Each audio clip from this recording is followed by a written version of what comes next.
Assalamualaikum warahmatullahi wabarakatuh. Untuk pertemuan ke-14 kita akan membahas tentang analisis varian. Oke, langsung aja kita coba bahas ya. Nah, yang pertama kita mau bahas dulu pengertian tentang analisis varian. Apa sih analisis varian itu? Jadi, analisis varian ini biasa disingkat ya dengan kata ANAVA ya atau ANOVA. Jadi, analisis varian ini kalau kepanjangannya itu adalah analysis of variance kalau versi bahasa Inggrisnya gitu ya. Sehingga banyak orang yang menyebutnya dengan ANOVA atau ANAVA ya, tapi pada lebih umumnya orang menyebutnya itu ANOVA. ANOVA merupakan bagian dari metode analisis statistik yang tergolong analisis komparatif lebih dari dua rata-rata ya. Analisis varian atau ANAVA adalah teknik analisis statistik yang dikembangkan oleh Sir R.A. Fisher ya. Nah, pada tahun 85. Oke.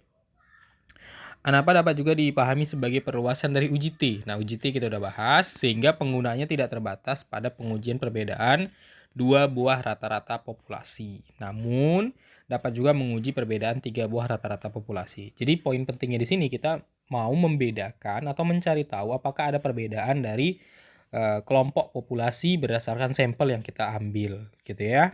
Nah, jadi itu poin pentingnya. Jadi mencari perbedaan, apakah ada perbedaan atau tidak dari dua buah populasi atau lebih. Oke.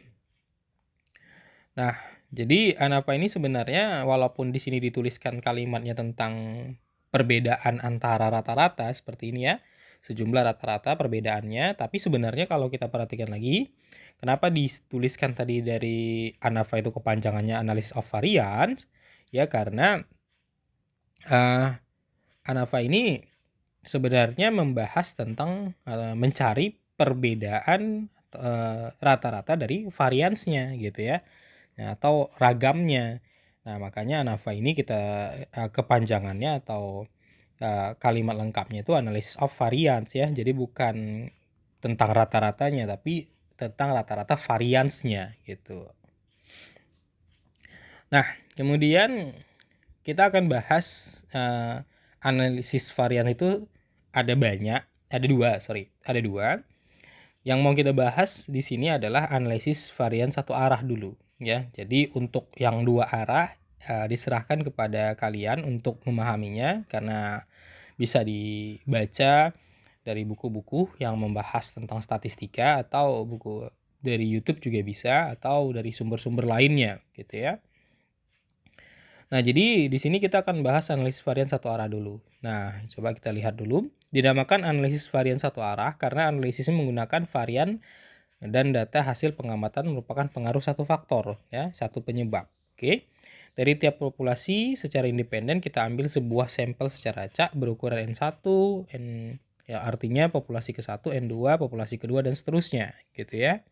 Nah, tujuan dari uji ANOVA satu jalur atau satu arah adalah untuk membandingkan lebih dari dua rata-rata. Jadi bisa 3, 4, dan seterusnya. Sedangkan gunanya untuk menguji kemampuan generalisasinya. Maksudnya, dari signifikansi hasil penelitiannya. Jika terbukti berbeda berarti kedua sampel tersebut dapat digeneralisasikan, data sampel dianggap dapat mewakili populasi.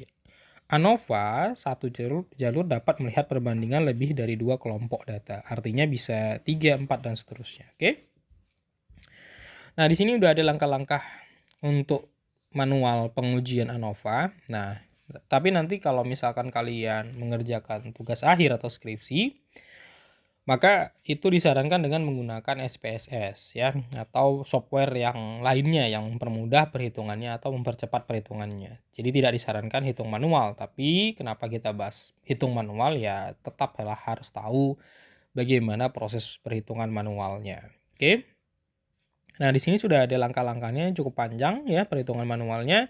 Pertama, sebelum ANOVA dihitung, asumsikan data dipilih secara random berdistribusi normal. Jadi kita harus cari datanya berdistribusi normal atau variannya homogen. Nah, untuk itu kita harus lakukan dulu uji normalitas karena disyaratkan uji ANOVA ini datanya tuh harus normal dan homogen. Jadi ada dua uji dulu sebelum masuk ke ANOVA ini. Pertama normalitas atau homogenitas. Oke. Nah, kemudian buat hipotesisnya HA-nya dan H0-nya ya. kemudian buat daftar statistik induk, kemudian hitung jumlah kuadrat antar grup JKA-nya, ini rumusnya. Kemudian hitung derajat bebas antar grup, ya, ini dia rumusnya.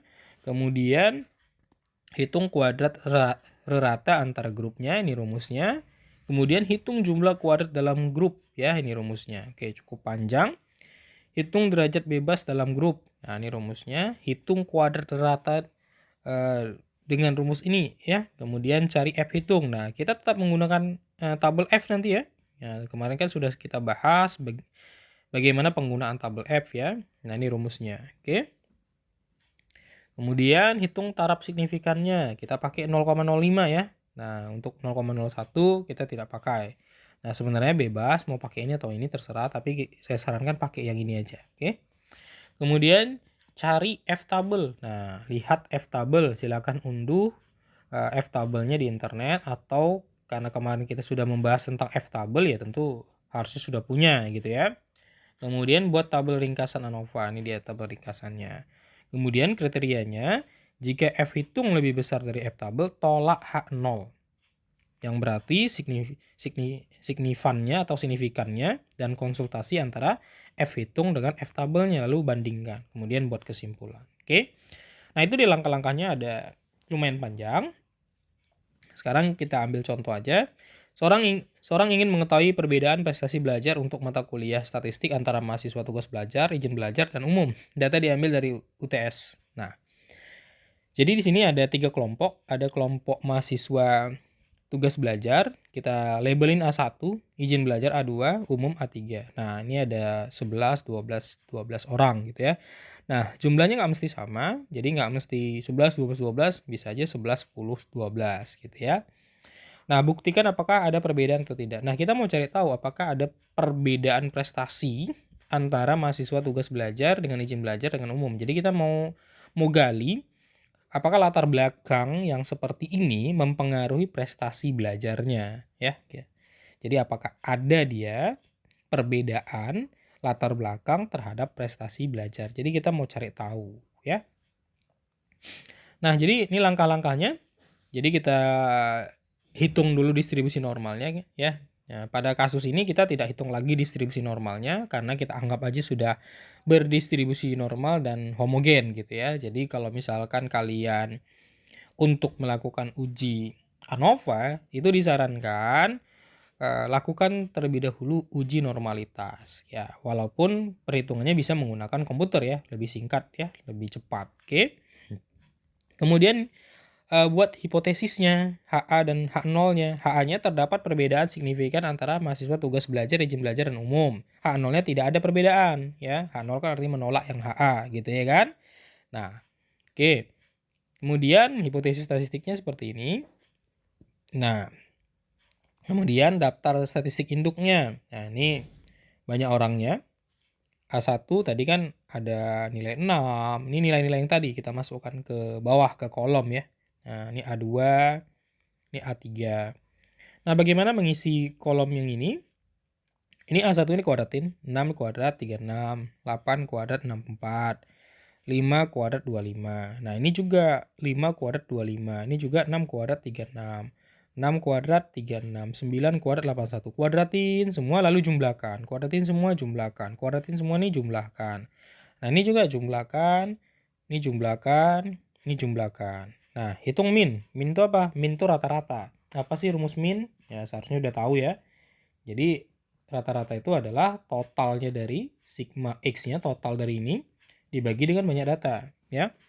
Nah, jadi ini kenapa bisa dapat 6,64, yaitu ini 73 bagi 11, karena kan datanya ada 11. Ini kenapa bisa 5,92, itu adalah 71 bagi 12 gitu ya. Nah, dan seterusnya. Varians. Nah, varian itu udah kita bahas kemarin apa rumusnya. Silahkan cari atau lihat lagi video sebelumnya yang membahas varians ya. Atau tadi sudah ada rumusnya di awal juga, di awal video tadi ya, sudah ada rumus varians. Nah, silahkan hitung variansnya. Ingat, dalam menghitung varian kita wajib menghitung rata-rata terlebih dahulu. Nah, di sini kan sudah ada rata-ratanya. Nah, kemudian untuk yang ini, Nah, ini didapat dari mana? Nah, sesuai dengan rumusnya di sini, sigma X kuadrat dibagi N kali A. Ya, sorry, bukan N kali NA, sorry ya. Nah, jadi kuadrat dari rata-ratanya ini kita kuadratin, 73 kuadratin, lalu bagi 11. Karena NA-nya di sini NA1 ya, 11 nih kan. Nah, kemudian yang ini 71 kuadrat lalu bagi 12. Nih. Yang ini 90 kuadrat bagi 12. Kenapa 12? Karena orangnya ada 12 gitu ya. Jadi dibagi dengan banyak orangnya. Nah, ini kenapa dibagi tadi? Ini kenapa 73 kuadrat bagi 11? Karena pada kelompok 1 ini orangnya ada 11 gitu. Nah, kemudian ini adalah rangkumannya. Ini kenapa A1 11? Karena banyak orangnya 11. Ini karena banyak orangnya 12. Banyak orangnya 12. Ini totalkan. Ini jumlahin semua. Ini totalnya.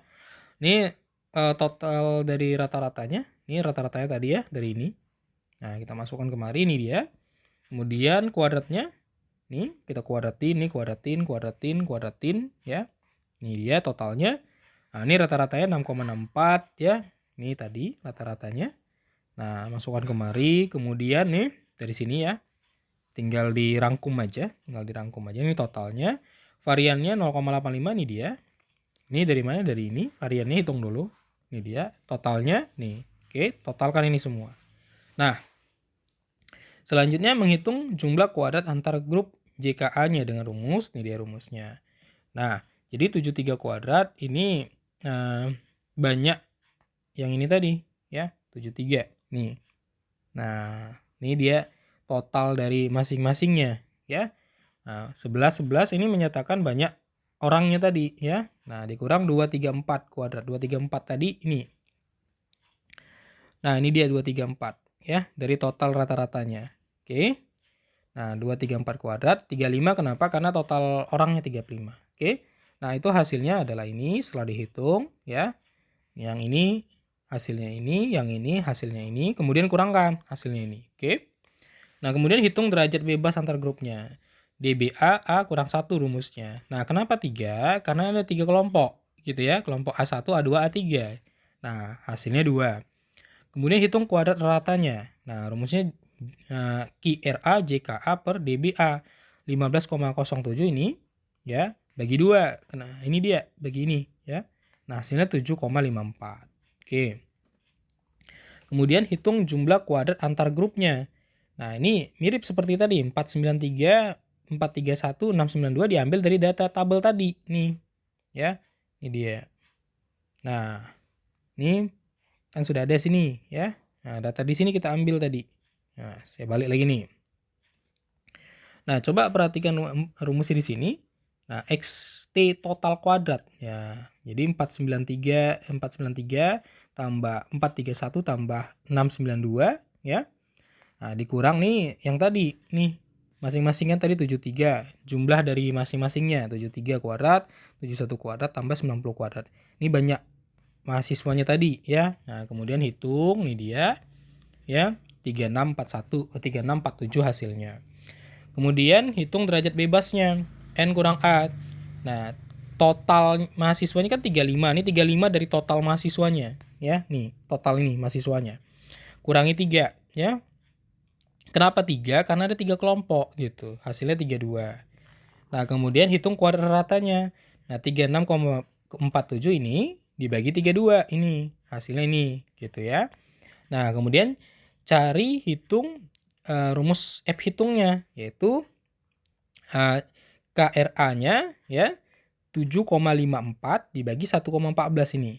Ya, 7,54 dari mana ini? Nah, ini ya 7,54. Oke. Nah, dibagi dengan 1,14 ya, itu hasilnya 6,61. Nah, ini ketentuan ya. Nah, cari F tabel. F tabel itu rumusnya ini. F 1 kurang alfa. Alfanya ini ya 0,05. Jadi 0,95 DBA, DBD ya kan? Nah, DBA-nya kan 2 tadi ya. Nih. Ini dia. 2 kan? Nah, kemudian DBD-nya 32. Ini dia. Nah, 2,32. Kita kalikan hasilnya 3,32. kosong. Nah, jadi cara mencari F tabelnya 3,30 dan arti dari angka F tabelnya itu adalah ya cari 0,95 ya. Nah, cari 0,95 atau 5%. Nanti kan di atasnya itu ada 5%. Nah, kemudian lihat tabel 2 pada kolomnya dan 32 pada barisnya gitu ya. Nah, lihat tabelnya lagi. Nah, nanti itu kalian dapat itu hasilnya 3,30 kalau ini dia. Apabila angka 2 dicari ke kanan ya, dan angka 32 ke bawah, maka akan ditemu nilai F tabel 3,30 ya. Nah, kita lihat tadi. Jadi 3,30. Nah, sebenarnya nggak usah lihat tabel juga nggak masalah gitu ya kan. Nah, kemudian buat ringkasan ANOVA-nya. Nah, ini dia ringkasannya. Ini didapat dari yang tadi ya, perhitungan tadi nih ya. Didapat dari perhitungan tadi. Oke. Nah, kemudian kita bandingkan. Ya, F hitung ternyata F hitungnya lebih besar. Apakah F hitung lebih besar dari F tabel, maka tolak H0. Ya, berarti signifikan. Setelah dikonsultasikan dengan tabel F, kemudian bandingkan F hitung dengan F tabel. Nah, kita punya F hitung 6,61 ya. 6,61. Ini dia F hitung kita 6,61. Ya. Nah, F hitung kita ya 6,61. Oke. Nah, setelah itu ya. Nah, ini dari F hitung kita nih ya 6,61. Nah, bandingkan dengan F tabel. F tabel kita 3,30 ya, 3,30. Nah, ya, jadi tadi kita sudah hitung F hitungnya, sekarang bandingkan dengan F tabelnya. Nah, kalau dia lebih besar berarti dia signifikan. Nah, artinya apa? Artinya kita H0 ditolak dan HA diterima, yang bermakna terdapat perbedaan yang signifikan antara mahasiswa tugas belajar, izin belajar, dan umum. Jadi ada perbedaan ya. Nah, latar belakang dari mahasiswa tersebut memberikan pengaruh atau perbedaan terhadap prestasi belajarnya. Oke. Nah, saya rasa itu aja ya penjelasannya bagaimana hitung manualnya. Nah, di sini sudah ada tugas untuk kalian. Nah, ini ada 4 kelompok. Kalau kita tadi cuma 3 kelompok, ini 4 kelompok. Seorang peneliti ingin membandingkan produktivitas tanaman padi varietas A, B, C, dan D. Nah, buktikan apakah ada perbedaan atau tidak. Nah, silahkan lakukan perhitungan yang sama pada perhitungan kita tadi. Ya, hitungannya sama ya. Kalau tadi cuma 3, ini ada 4. Jadi tambah 1 variabel. Nah, ini untuk koma-komanya boleh dihilangkan. Yang koma-koma 0 ini boleh dihilangkan ya. Tapi kalau koma 50 ini jangan dihilangkan. Tapi 0 ini boleh dihilangkan nih. 6,5, 7,5 boleh ya. Nah, ini 6 aja, ini 6 aja, 7 aja, 8 aja ya. Ini 7, 6,5 gitu ya. Ya, tapi kalau 5-nya jangan dihilangkan, ini jangan dihilangkan, tetap 6,5. Oke. Saya rasa itu aja penjelasannya. Silakan dikerjakan tugasnya sesuai dengan waktu yang ditentukan di grup nantinya. Oke, terima kasih. Akhir kata, assalamualaikum warahmatullahi wabarakatuh.